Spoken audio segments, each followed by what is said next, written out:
কুরবানির ইতিহাস সম্পর্কে আল্লাহ রাব্বুল আলামিন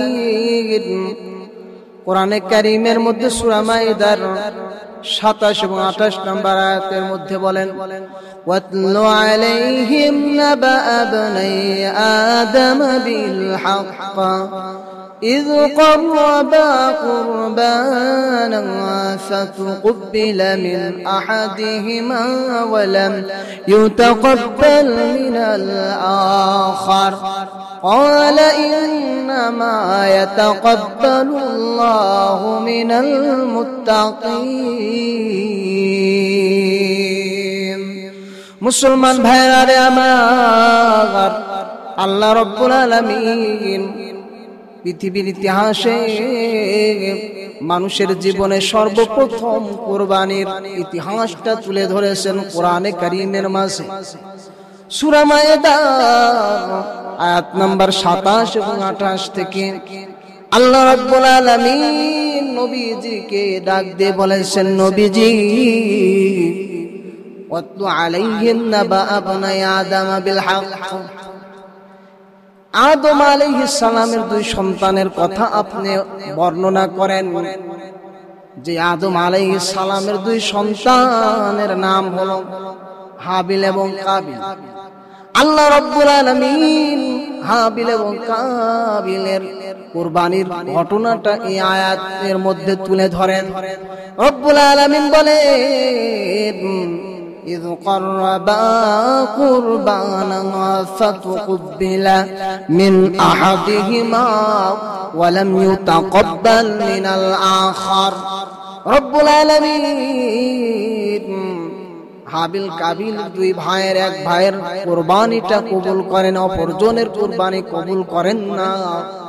আল্লাহ রাব্বুল আলামিন যে ঘটনার দিকে ইঙ্গিত করেছে, আল্লাহ রাব্বুল আলামিন আদম আলাইহিস সালামের সময় সিস্টেম করে দিয়েছিলেন মা হাওয়ার গর্ভে দুই সন্তান দান করতেন একত্রে, একজন ছেলে একজন মেয়ে আল্লাহ রাব্বুল আলামিন দান করতেন।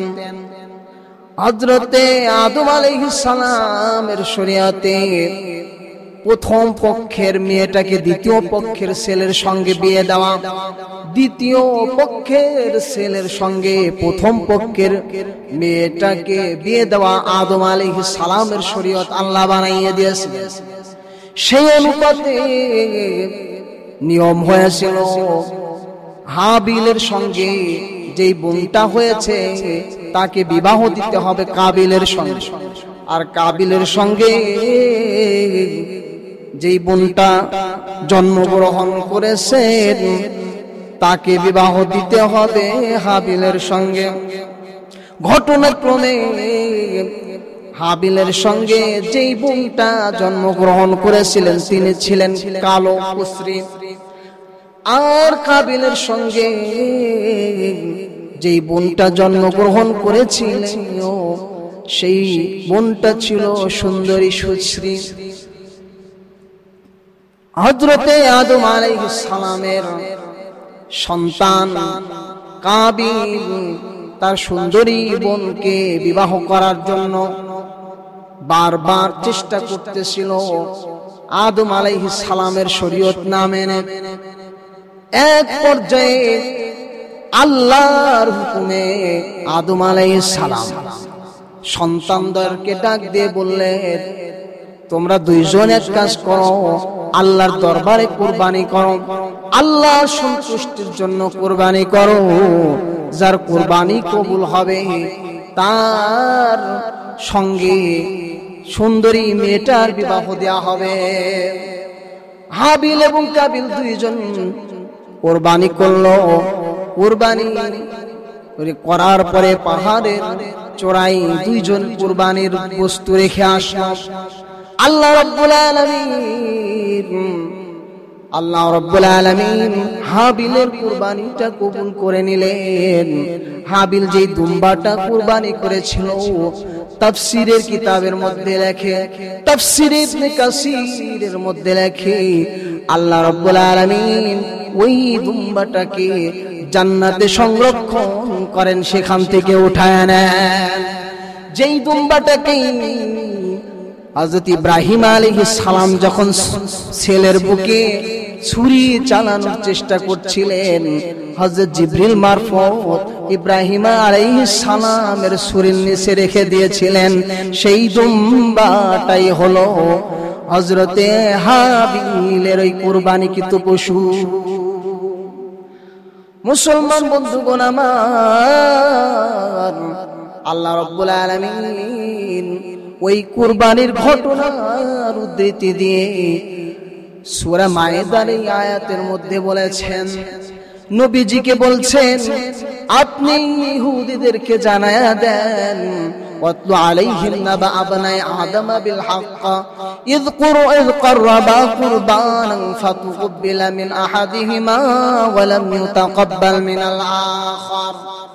দুইজনের কুরবানির মধ্য হতে একজনের কুরবানি আল্লাহর কাছে গৃহীত হয়, আর একজনের কুরবানি আল্লাহর কাছে গৃহীত হয় না। আল্লাহ রাব্বুল আলামিন আয়াতের শেষ অংশে বলেন, ইন্নামা ইয়াতাকাব্বালুল্লাহু মিনাল মুত্তাকিন। নিশ্চয় আল্লাহ রাব্বুল আলামিন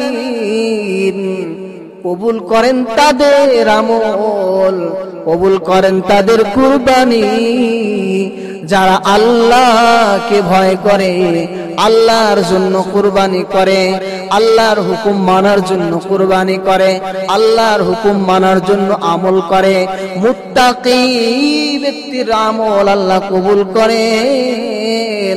তাই তো আল্লাহ রাব্বুল আলামিন বলছেন সূরা হজ্জের মধ্যে, লা ইয়ানালুল্লাহা লুহুমুহা ওয়ালা দিমাউহা ওয়ালাকিন ইয়ানালুহুত তাকওয়া মিনকুম। আল্লাহর কাছে কেবল মানুষের, আল্লাহর কাছে কেবল বান্দার তাকওয়াই পৌঁছে। এই জন্য মুসলমান,